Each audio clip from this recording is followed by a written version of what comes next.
So hello, what's up mga ka-J-Vlog? Welcome ulit sa panibagong video. And for today's video, another phone comparison na naman tayo. And this time, ipagko-compare natin ang dalawang budget smartphone today. Since payday sale na naman, baka may mapusuan kayo. Check natin kung ano ba mas maganda sa kanila. Samsung Galaxy A06 4G versus the Oppo A5i. Tara, check natin.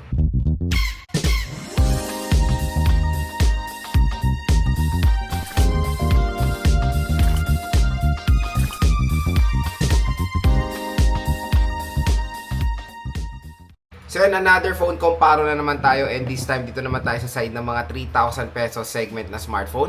So itong dalawang smartphone na to ay sobrang benta ngayon sa online. Payday sale na naman mga idol, at syempre marami na naman din ang napupusuan bumili ng Samsung Galaxy A06 4G or the Oppo A5i. So very affordable lang sila, nasa around 3,000 plus lang itong dalawang devices na to.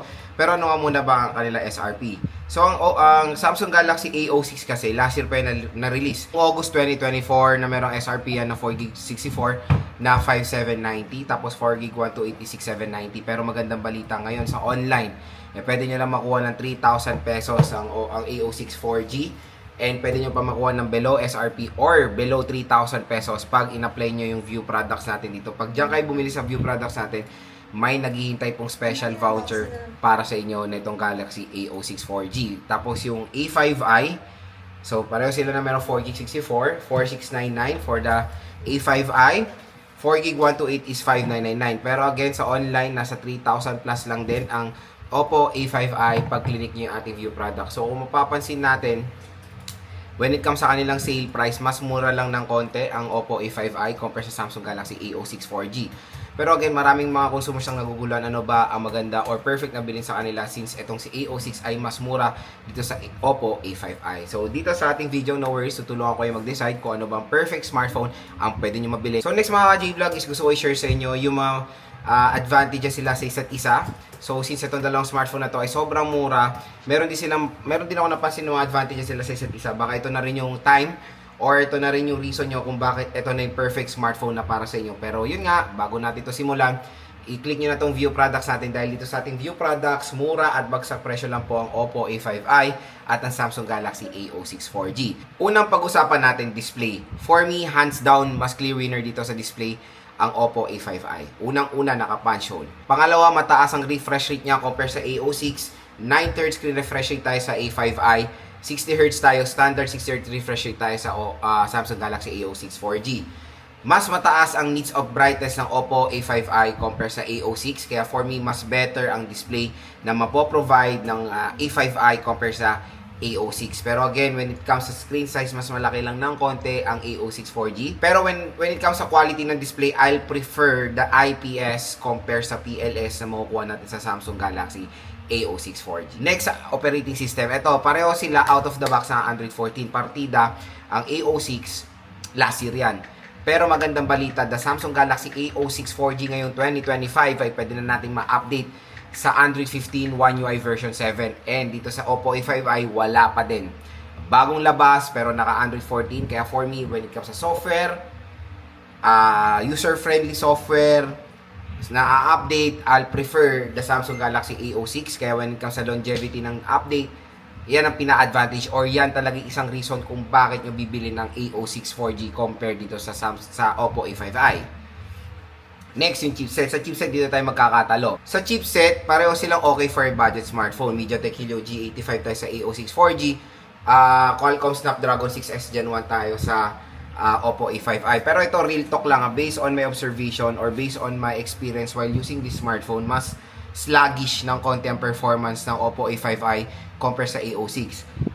Yun nga, dun pa lang sa navigating menu natin sa mga games, ang tagal niya na mag-open, medyo may delay sa touch.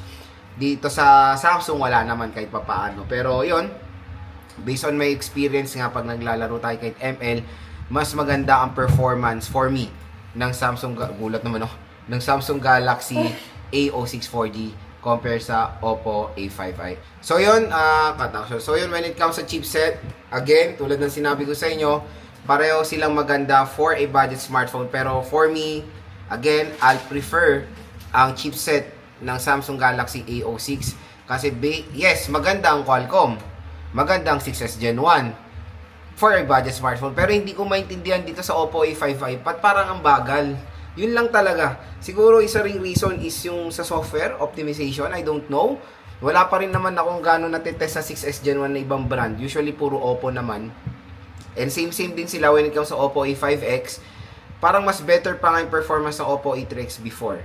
I don't know, pero yun nga, ang Oppo A5i is parang rename lang yan ng Oppo A3X eh. Pero yun, based on my experience in 2025, mas, when comparing these two smartphones side by side nung naglalaro ako, mas okay talaga ang A06 4G for a budget smartphone sa chipset.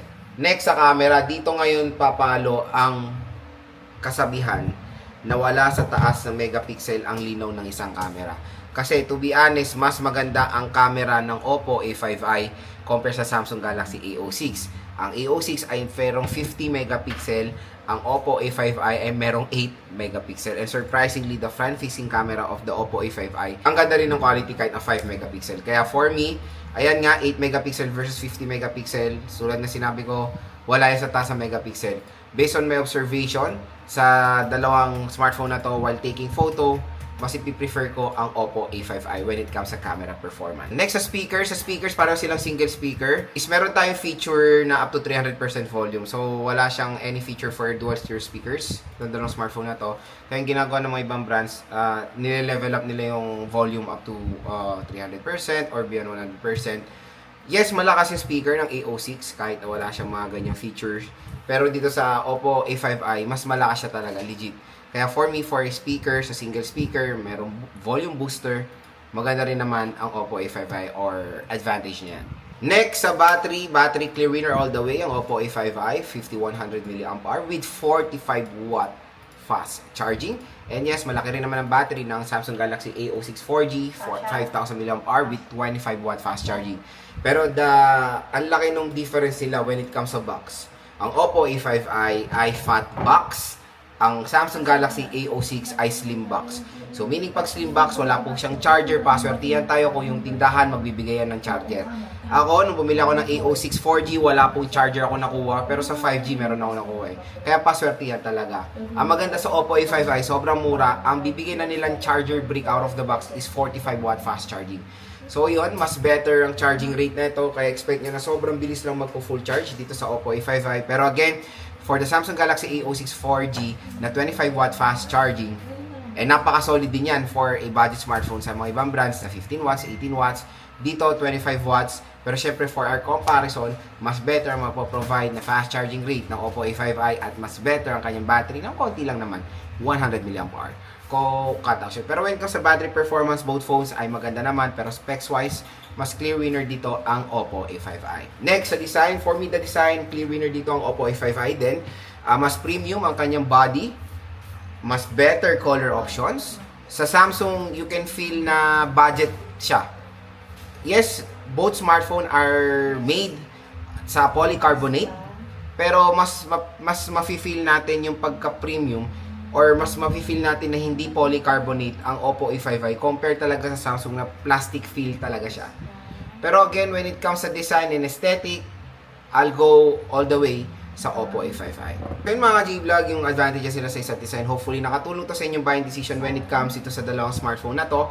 At again, kung gusto nyo bumili ng sobrang mura na Oppo A5i and Samsung Galaxy A06 4G, i-click nyo na lang dito yung ating view products para ma-redirect kayo sa bagsak presyo. At no worries, since payday sale po, mayroon pong naghihintay na special voucher para sa inyo, up to 1,000 pesos off ang pwede mabigay. So ayan mga J-Vlog, ang pinaka main question, idol, ano ba ang magandang bilhin? The Samsung Galaxy A06 4G or the Oppo A5i? Medyo mahirap. Pero for me, based on my observation, based on my experience dito sa dalawang smartphone na to, when it comes sa pagiging snappy, to be honest, mas snappy ang A06.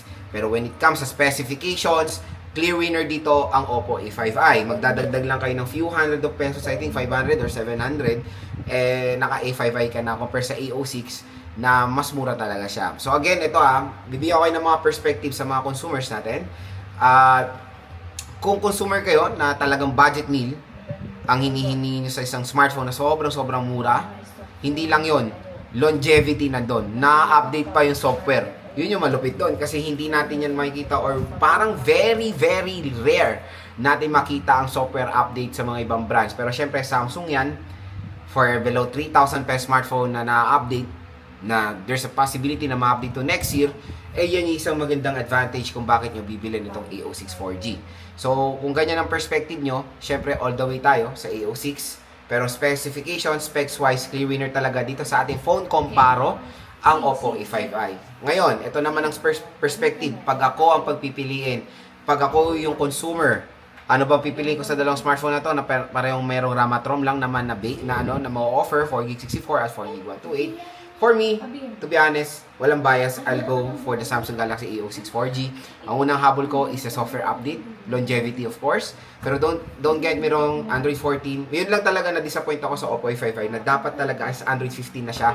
Kasi ano yan bagong labas yan na smartphone, Android 14 pa rin, last year na software update, software. Pero I don't know, baka ma-update siya soon, or baka matagal pa. Pero I think yung Oppo A3X wala pa din Comment down below nyo kung na-update nyo ni Oppo A3X nyo for Android 15. Kasi wala akong ganun based on my experience na masyadong software update ng Oppo when it comes sa mga base model nila or sa mga budget meals nila. So yun lang yung medyo disappointing sa Oppo A5i. Naka-Android 14 pa rin siya. Pero matagal pa rin naman magamit ng Android 14. Pero syempre, mas better pa rin yung na-update yearly like the Samsung Galaxy A06 4G. Yun yung reason ko for me as a buyer na bibilin sa dalawang smartphone na to. Software update ng A06 4G, mas better ang Samsung One UI compare for me the Color OS. Mas secure ako sa Samsung One UI dahil sa Samsung Knox. And no worries when it comes sa dalawang smartphone na to sa durability, paano naman sila matibay. At for me, yun nga, pinag-compare ko dalawang smartphone na to, mas snappy ang Samsung Galaxy A06 4G. So yun mga ka-J-Vlog, ang ating phone comparison between sa dalawang smartphone na to. Kaya kung interested kayo bumili na itong Samsung Galaxy A06 4G at Samsung and Oppo A5i, click nyo na itong view products natin dahil mura at bagsak presyo lang dyan itong dalawang smartphone.